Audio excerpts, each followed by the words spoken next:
শিবরাম চক্রবর্তী একজন মানুষ যিনি কখনো সাহেবকে মারতে হাতে তুলে নিয়েছেন পিস্তল, আবার জীবিকার প্রয়োজনে ফিরেছেন রাস্তায় রাস্তায় কাগজ নিয়ে। তার রসঘন লেখার আড়ালে ছিল এক বিচিত্র বর্ণময় জীবন। জীবনের অন্তিম দিন পর্যন্ত তিনি ক্ষমা করতে পারেননি শরৎচন্দ্র চট্টোপাধ্যায়কে।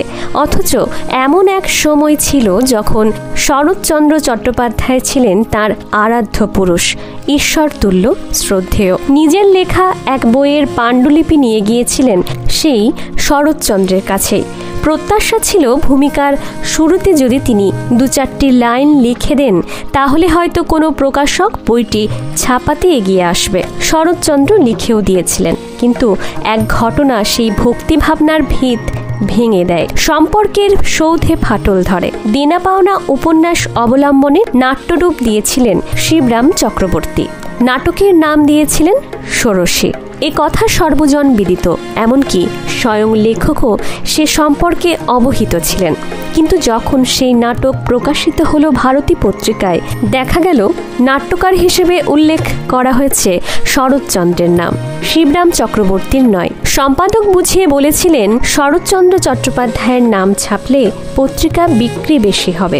সে যুক্তিতে মৌন সম্মতি দিয়ে চুপ ছিলেন শিবরাম চক্রবর্তী। এরপর নাটকটি নিয়ে গেলেন শিশির কুমার ভাদুড়ির কাছে। নাট্যরূপ পাঠ করে শিশিরবাবু আপ্লুত। অসাধারণ নাট্যরূপ দিয়েছেন, আমি করব। নাটকের মঞ্চায়ন শুরু হলো। প্রতিদিনই হাউসফুল। অন্যদিকে নাট্যকার শিবরাম চক্রবর্তী নিজে তখন ঋণের বোঝায় জর্জরিত। একদিন শিশিরবাবুর কাছে অনুরোধ করলেন, শিশিরবাবু কিছু টাকা যদি পাওয়া যেত। শিশিরবাবু বললেন বেনিফিট শোয়ের দিন চলে আসতে। তিনি গিয়েও ছিলেন। সেই দিন শো শেষে শিশিরবাবুর সাজঘরে গিয়ে যখন হাত বাড়ালেন কিছু পাওয়ার আশায়, শিশিরবাবু বললেন দেরি করে ফেললেন, আজ টিকিট বিক্রির সমস্ত টাকা একটা থলেতে ভরা ছিল। শো শেষ হতেই শরৎবাবু সাজঘরে এসে থলেটা নিয়ে চলে গিয়েছেন।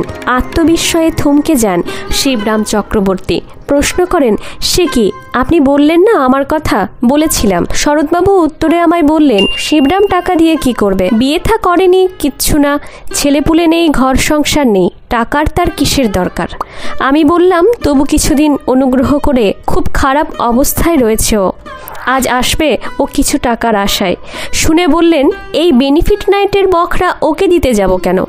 এ রাত্রিরে টিকিট বিক্রি হয়েছে আমার নামে, এর মধ্যে শিবরাম আসছে কোথা থেকে? বলে টাকার থলে নিয়ে একটু বেশি তাড়াতাড়ি চলে গেলেন শরৎবাবু। হয়তো আপনার মুখোমুখি যাতে না হতে হয় সেই জন্যই। ধন্যবাদ। আমি মন্দিরা।